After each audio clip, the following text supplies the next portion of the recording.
Welcome to Heart of the Guardians, where every story reminds us that faith, courage, and love can rise above pain and judgment. Today's story is about a young girl who was mocked, humiliated, and looked down upon, until the power of her music turned silence into awe and cruelty into respect. This is the story of the janitor's daughter who played the guitar and silenced the entire room. The gymnasium was packed that Friday evening. The annual high school talent show was one of the biggest events in town. Students, parents, and teachers all filled the seats, laughter echoing through the hall as stage lights flickered across colorful decorations. For most kids, it was a night of fun. But for Emma Carson, it was something else entirely. It was the night she had been dreading for weeks.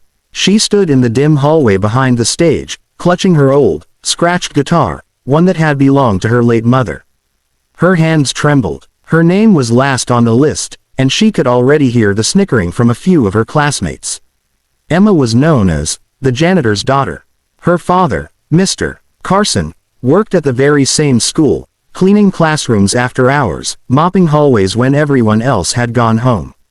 It wasn't a glamorous life. Kids often whispered and laughed behind her back, calling her mop girl or bucket kid. Teachers sometimes spoke kindly, but even their pity stung.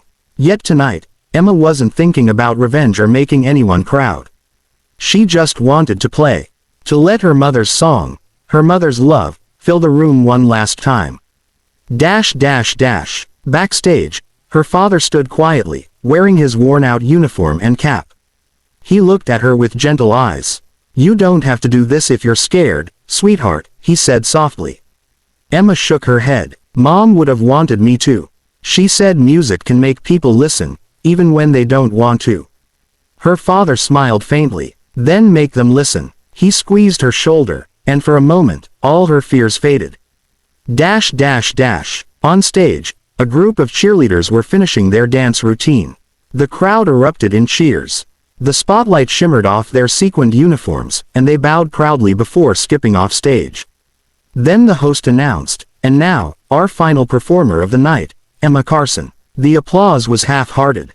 Some students looked around, confused. Others smirked. A boy in the front row whispered loudly, "Is she gonna mop the stage before she sings?" Laughter rippled through the audience. Emma's cheeks burned, but she walked slowly to the center of the stage. Her boots scuffed against the floor. She set the stool in place, sat down, and took a deep breath. For a few seconds, there was only the hum of the lights above her. Then she strummed the first chord. The sound that came from her guitar was raw but hauntingly beautiful, like wind through old pine trees. It wasn't perfect, but it was honest. Every note carried something heavy, sadness, hope, and a quiet strength. Her voice followed, soft, trembling at first, but growing stronger with every word. It was a song her mother used to sing while doing laundry or cooking dinner. A song about dreaming big even when the world seemed small.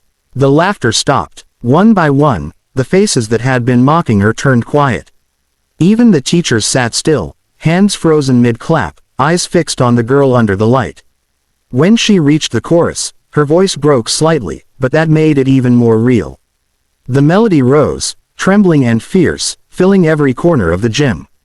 And when she sang the final line, "You can take my name, but not my song," there was silence.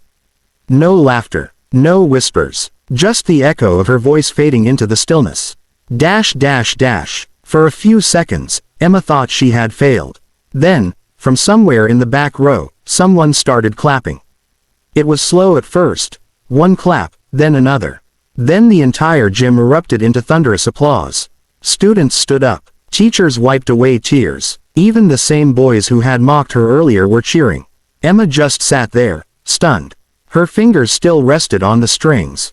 And backstage, her father, his hands stained with cleaning chemicals, stood with tears in his eyes. He didn't clap. He simply whispered, "That's my girl." After the show ended, Emma tried to slip out quietly. But as she reached the hallway, she heard footsteps behind her. It was Jessica, the captain of the cheer squad, the same girl who had mocked her before the show. Jessica hesitated, fidgeting with her phone. "Hey, Emma, I just wanted to say, that was amazing. Like, seriously, I didn't know you could sing like that.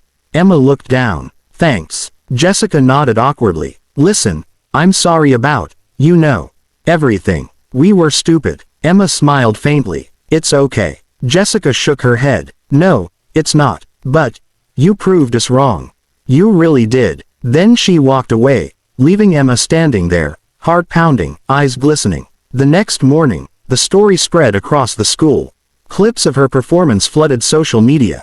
Someone had recorded the entire thing. Within hours, it had thousands of views. Janitor's daughter stuns everyone at talent show. That's what people were calling it. But Emma didn't care about fame. She cared that, for the first time, people were listening, not to where she came from, but to who she was. Her teachers stopped her in the hallway to congratulate her. Students who had ignored her for years smiled at her now. Even Principal Walker, who had once frowned upon her father cleaning the staff lounge during meetings, called her into his office. You have a real gift, Emma, he said. The school would like to help you record your song for the community concert next month. Emma's hands trembled again, just like the night before. But this time, it wasn't fear. It was hope. Weeks passed. Emma practiced every evening in the small apartment she shared with her father. Sometimes, he'd sit nearby, tapping his foot along to the rhythm, pride shining in his tired eyes. He had started walking a little taller at work, too. When other staff joked about his mop or bucket, he'd just smile and say, that mop raised a star. The night of the community concert arrived. The same crowd, and many more, filled the auditorium. But this time, no one saw her as the janitor's daughter. They saw her as the girl who played the guitar and silenced the room. As she stepped onto the stage again, she looked out into the audience, and there, in the front row, sat her father, still in his old uniform, his cap in his hands. The lights dimmed. The applause faded. She began to play, and as her voice rose through the air, she knew her mother was somewhere listening, smiling through the stars. After the concert, a man approached her backstage. He introduced himself as a representative from a local music foundation. I saw your video, he said. You have something special, Emma. We'd like to offer you a scholarship for our summer program. Emma's breath caught in her chest. She turned to her father, eyes wide. He nodded slowly, tears welling up. Go chase your dreams, sweetheart.